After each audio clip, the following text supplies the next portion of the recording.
Welcome top news today. The family of Michael Flynn this week reignited an ongoing national conversation about the power of presidential pardons by urging President Donald Trump to clear the former National Security Advisor's name. About time you pardon General Flynn, who has taken the biggest fall given the illegitimacy of his confessed crime in the wake of all this corruption, the retired Lieutenant General's brother, Joseph, said on Twitter.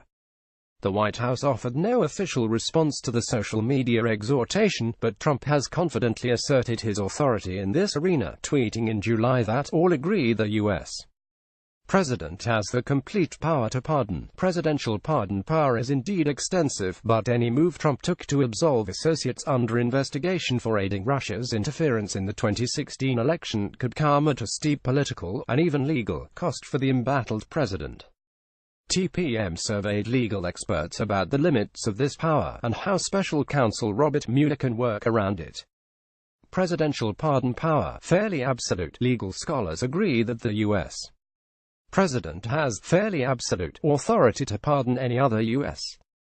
citizen for any federal crime. Fordham University law professor Jed Shugerman said in a phone interview, "Obviously what he can't do is take office and say, I pardon everyone in advance for this crime I'm about to run from out of the Oval Office." Duke University law professor Lisa Griffin said, "So you can pardon anyone from the time that the offense has been committed. There do not have to be charges pending. There certainly does not have to be a conviction." One frequently cited historical precedent is Gerald Ford's full 1974 pardon of his predecessor Richard Nixon for any crimes committed during his time as president. There are important exceptions and unsettled areas of the law that come into play with the Russia probe, however. According to Griffin, extant Justice Department memoranda from previous administrations have bolstered a key conclusion of most legal scholars and commentators: the president cannot preemptively pardon himself before leaving office. Then there is the problematic exercise of executive clemency to impede an investigation, a corrupt intent, which Shugerman said could make the president liable for obstruction of justice charges. Griffin noted that if Trump suddenly pardoned an associate like Flynn, who has acknowledged that he is cooperating with the special counsel, he runs the risk of appearing to try to influence, intimidate, or curry favor, or any of the above, with a witness, and that might constitute impeding, interference, or obstruction. Mueller has assigned career government attorney Michael Flynn to research the limits of executive clemency, according to Bloomberg. POTUS has no influence over state charges. The most significant workaround for law enforcement is the president's inability to pardon individuals found guilty of state crimes. That's the linchpin of all of this, Shugerman told TPM. Mueller's strategy seems to be to make sure the indictments he brings and the guilty pleas he obtains preserve for state prosecutors the backup plan against pardons, information gleaned from proffer agreements, or possible grand jury testimonies provided by cooperating witnesses like Flynn. A former campaign aide, George Papadopoulos, won't be affected by executive pardons, noted Mark Osler, a former federal prosecutor who now serves as a clemency expert at the University of St. Thomas Law School. Parallel local probes are already underway in New York, where Attorney General Eric Schneiderman and Manhattan District Attorney Cy Vance are investigating indicted former Trump campaign chairman Paul Manafort's financial and real estate dealings. Analog charges for federal crimes such as money laundering exist on the local level in every jurisdiction, Griffin noted. New York would be the likeliest legal battleground if Trump preemptively pardoned individuals like his son-in-law Jared Kushner, a son Donald Trump Jr., since his campaign was run out of the Trump Organization's Manhattan offices.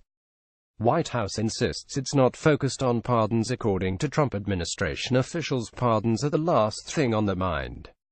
After Trump in mid-December offered a vague "let's see" to reporters asking if he planned to pardon Flynn, White House special counsel Ty Cobb played clean-up, saying, "There is no consideration being given to that matter. I think before we start discussing pardons for individuals we should see what happens in specific cases, too."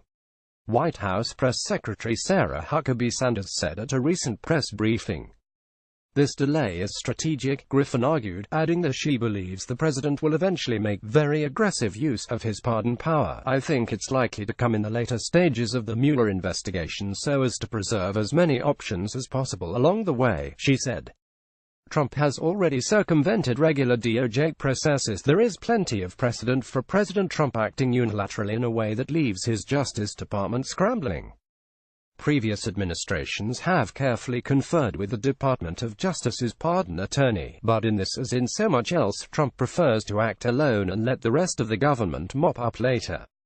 Consider Trump's harsh criticism of his own Attorney General Jeff Sessions a few months into his presidency, or the way he handled the pardon of Arizona Sheriff Joe Arpaio, whose flagrant misconduct was the butt of dark jokes for years before his conviction. At first, Trump reportedly asked Sessions to abandon the case against Arpaio, which Sessions declined to do.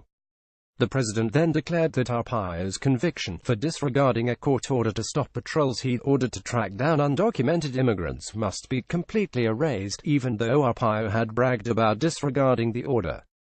A legal wrangle has ensued. If Trump cares enough about Flynn, or what Flynn might say, to force the Mueller probe to drop the case against him, the move might be unprecedented, but would not be out of line with the chaotic first year of his presidency.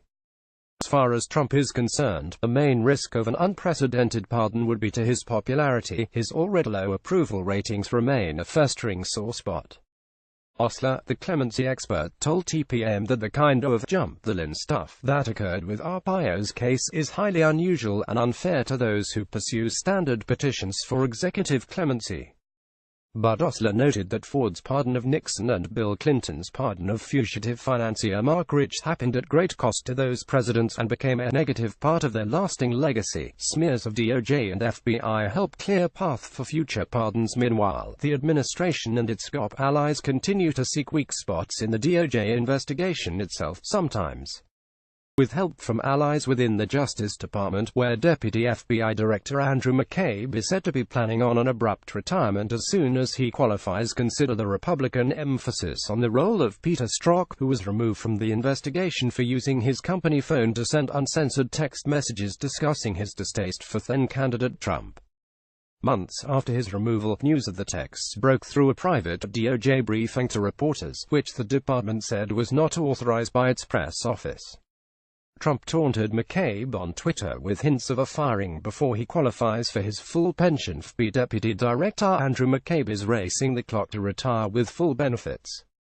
90 days to go. Donald J. Trump at Real. Donald Trump, December 23, 2017. Then there is the emphasis from Team Trump on the Steele dossier, the dodgy dossier, as Carter Page and others insist on calling it, a raw intelligence report that is unlikely to prove more than incidental to any serious legal proceedings against the president or his allies. The dossier contains lots of quid but no quo. It was also initially commissioned by the Clinton campaign, a fact which remained a secret until late this year. As always, Trump and his allies, both in office and in the conservative media world, leapt at the opportunity to criticize Trump's one-time electoral opponent. If the Trump camp can discredit the probe, the president could make the act of firing people who could potentially prosecute him seem more reasonable.